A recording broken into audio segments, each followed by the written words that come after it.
Good evening, boys and ghouls. My name is Spooky Ryan, and today we are going to bring you some of the scariest stories from r/pro revenge. Just kidding, it's gonna be pretty normal, you know what, as a matter of fact, it's not even pro revenge. It's malicious compliance, baby, let's do this.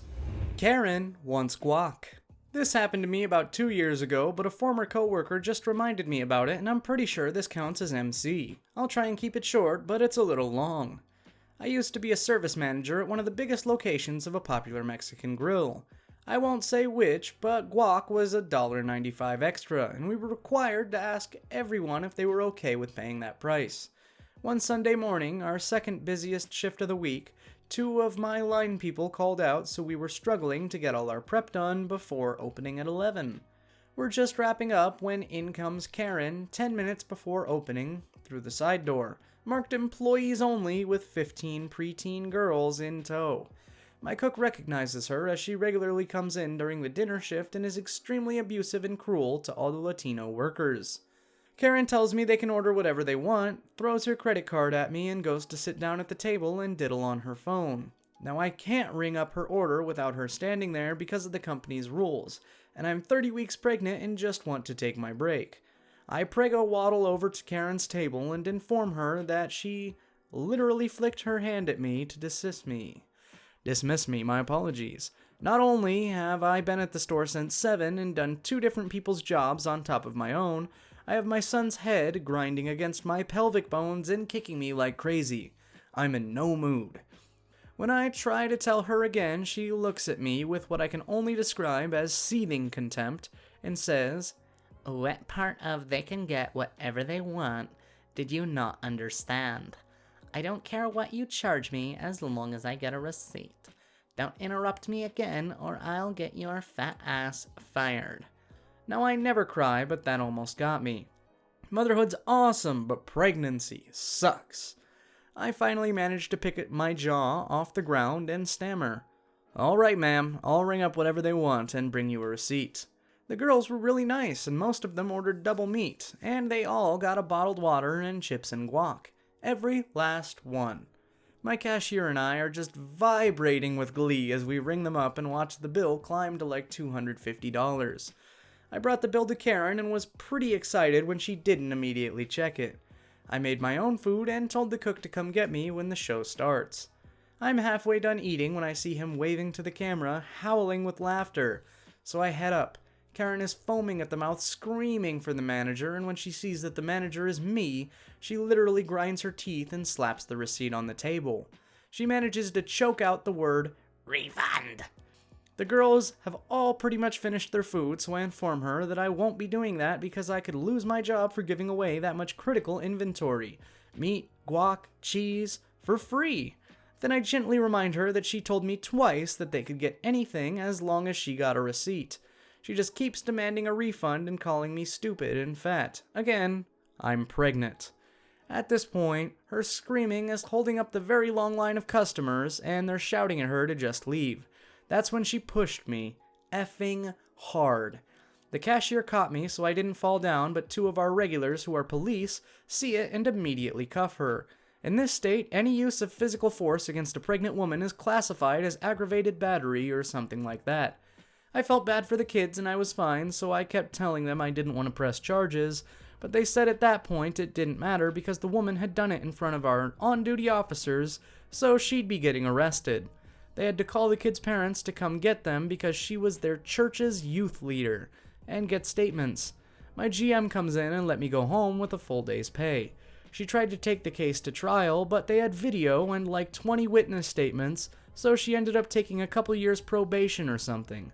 All because I did exactly what she told me to do. TLDR, entitled Karen gets a bill she didn't want, gets arrested for pushing a pregnant woman. To all the food workers out there who have to deal with Karens, I feel you, and I am sorry. This is Ryan speaking, by the way, obviously. Boss, think about whether or not you want to keep working here. Me. Okay, I don't. Apologies if the English isn't perfect. It's not my native tongue. Nearly 2 years ago, I started working at a company as their digital marketing person. After I started, it turned out that I was brought in to put out the fires left out by my predecessor. The VP of marketing, who had a team of 4 plus himself, spent over $1 million in 1 year and brought in 5 deals, 2 of them for under $10K. As you can well imagine, after a performance like that, I had lots of work to do, and very little to do it with. Aside from 1 or 2 paid tools, everything else was to be done using free tools only. I'm gonna do some bragging here. I beat the previous year's figures in all categories with 10% of the budget. When I started, I thought Boss Man, founder/CEO, had a really good management style, saying things like, "Your successes are yours, your mistakes are mine," and "The enemy of good is great. I don't expect perfection. I want you to make sure things work out and get them done." In essence, I was allowed to run my own one-man department and outsourced freelancers, and as long as I was getting results, he left me alone. Since I was the only person on the marketing team, I also had to learn a large number of skills and platforms that weren't directly related to digital marketing. Not to say everything was perfect, but things were pretty good. One of the main things that weren't perfect was that Boss Man had serious anger management issues. As I said before, he left me alone, but I saw him blow up and fire other people for very stupid things. He lost it at me once or twice too, but he'd calm down after a couple of hours and things would be back to normal. If it looks like an abusive relationship, that's because looking back, it's exactly what it was. As the year came to an end, I approached Boss and initiated a performance review. I ran him through everything I had done in the past year, and he was pretty surprised at how much I had done with so little. I asked him for a raise, pointing out that I was currently making $8,000 a month in local currency, average is $4,500 a month, and when people with my now augmented skill sets were making between $13,000 to $14,000 a month, I asked him for $12,000. He said he'd get back to me and never did. Every time I asked him about my raise, he had another excuse. After the last excuse, I began looking for something else. The other day we had a meeting and it turns out that 2 months ago I made a mistake. It wasn't a critical mistake and it was rectified within a few hours of discovering the mistake. No harm, no damage was caused whatsoever to the company. But Boss Man flipping lost it. I mean, slamming on tables, yelling for the whole office to hear, what have you. He said the magic words, "Pack your things up and go home. Think about whether or not you want to keep working here." So that's what I did, and 10 seconds later I said, "No, I don't." I started packing my stuff up, and he turned to an even deeper shade of red and got even louder. I didn't answer him at all and just kept packing up my things and saying goodbye to my colleagues. Turns out that being ignored really pushes his buttons to the point where he started threatening to call security to have me removed, while I was actively removing myself and my things from the office. Here's the part where it gets beautiful. My country is very strict on employee rights. Sorry, Americans, I feel your pain. His words and behavior are considered an improper dismissal. By law, he's required to give me 30 notice days of dismissal, which he did not, and he realized his mistake. He convened a pre-dismissal hearing, but was already too late. He opened himself up to a lawsuit, which I'm already talking to my lawyers about. Because by law, he has to give me those 30 days notice, even though he already fired me. For the next 30 days, I am eligible for all the benefits and social rights in my salary. But I can do jack shit for him, and there's nothing he can do with me without making the incoming lawsuit 10 times worse. I've already got 4 interviews lined up for next week, paying almost double what Boss was paying me. And best of all, I'll be interviewing for other places on his dime. The cherry on top is that because I'm the only marketing person, without me, nothing happens in the marketing department for the next month. And if he doesn't hire someone on time, I won't be around to answer any questions the new person might have.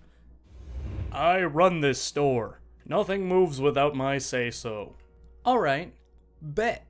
Mobile user, long-time lurker, first-time poster. TLDR is not important. Because you're supposed to put it at the end, buddy. But that's okay, I'll read it at the end for you.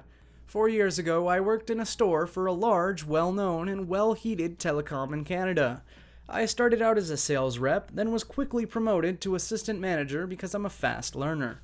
I constantly crushed sales targets and always offered to train staff for new store openings. Joe, the regional manager, seemed to like me and was nice, which I thought was because I'm the only woman in a store with all men. But tenured sales reps warned me that he was always nice to sales reps and rude to managers. One day, our store manager, Rick, gets fired for skipping work to watch a hockey game. He was actually seen on TV in the front row stands cheering after calling in, "Too sick to move." And a few co-workers went out with him and afterwards where he drunkenly bragged about calling in sick to see said hockey game. Joe didn't hire a new SM because of cost, so he asked me to run the store, but without the title or pay. No problem, I love my job and the staff. I even come in on my days off to make sure the staff are okay and check on supplies. I'm also the first black ASM in the region in ages, so I felt like I had something to prove. A few months go by and a customer comes in wanting to open up a small business account with 6 lines. I verify the company is real, credit check, HST number, etc., and process the sale for her. 4 black iPhone 7s, a rose gold iPhone 7 Plus, and a BlackBerry. Massive commission for me, even bigger commission for Joe. Joe comes to the store the next day wanting to talk about the sale. I thought I messed up along with the way it got flagged for fraud. Nope, he was pissed that I sold the store's last rose gold iPhone 7.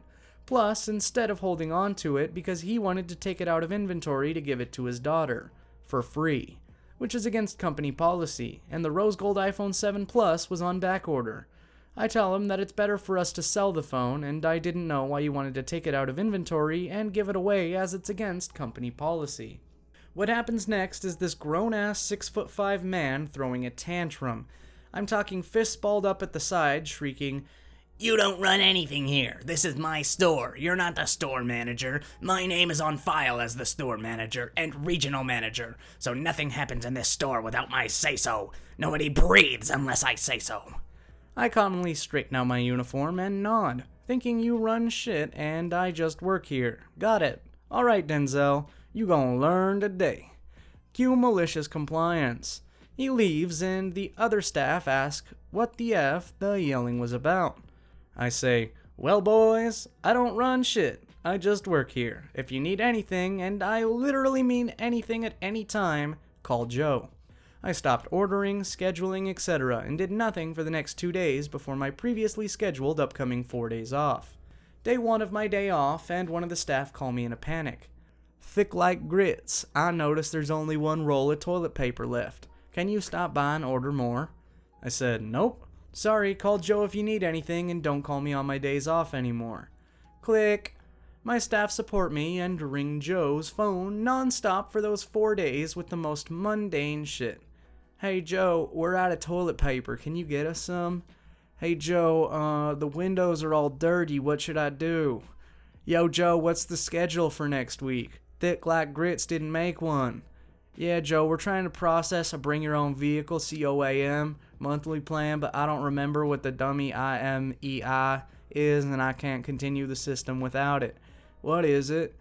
"Hey Joe, we're out of SIM cards, so I can't process any more sales involving phones at all." "Hey Joe, we're on our last few sheets of printing paper, so I can't print contracts." "Hey Joe, I came in early to set up the new marketing, but I noticed there's a light bulb out in one of the fixtures. What do I do?" "Joe, Andy left roasted chicken bones and cake in the break area out overnight, and now the store's overrun by ants. Please send help. They're carrying me away as I speak." Joe calls and texts me nonstop, but I'm off for the next 4 days, so I ignore everything, sit at home, bake some cookies, spend some time with my boyfriend, now husband, hit another mall and go shopping, get my nails done, get my hair done, and relish in the thought of Joe's stupid face stressed the F out, and an ant infestation, and his stupid eyes bulging out of his head every time my staff calls asking for toilet paper. I come in for my next shift, relaxed, fresh silk-pressed hair, and killer nails, and Joe's already waiting for me in the back. "Thick like grits, why is the staff calling me and asking me ridiculous questions about the last few days? Why are we running out of critical supplies that halt sales?" "Well, Joe, you told me that nothing moves without your say-so, and that I don't run anything in the store. You do. So I told them if they needed anything to call you, the person who runs the store." Cue confused Pikachu look on his face. Not like that. I mean, just please run the store as you see fit. There are ants everywhere and the floors are sticky, and I brought you guys some SIM cards. He scurries out of the store. I graduate from university that year and applied for a role at head office. Joe got upset and said he didn't want to lose me at the store and dangled the thought of me making store manager if I stayed. Sorry guys, my throat got weird there for a second. Oh well, at that point I just wanted out. I aced the interview and got hired. I've been there ever since and have never had to interact with Joe. F you and the ants, Joe. Wow, this blew up. Thank you so much for your kind words and awards. And let's go to the TLDR, which they put at the top. TLDR, Regional Manager Joe is unhappy. Assistant Manager, me, unofficial acting store manager, sold an iPhone I didn't know he wanted to take out of store inventory to give to his daughter. So he tells me that I don't run anything in the store and that nothing moves without his say-so. Staff call him nonstop for the most mundane shit that I would normally take care of, and he later says I can run the store as I see fit. Wow, that was one paragraph but somehow felt longer than the entire story did. And with that, we've reached the end of today's not-so-spooky Malicious Compliance. If you liked it, make sure to leave a like on the video and make sure you're subscribed with that notification bell hit so you could stay up to date on all the latest videos. As always, I'm your host, Ryan, and I look forward to seeing each and every one of you in tomorrow's video.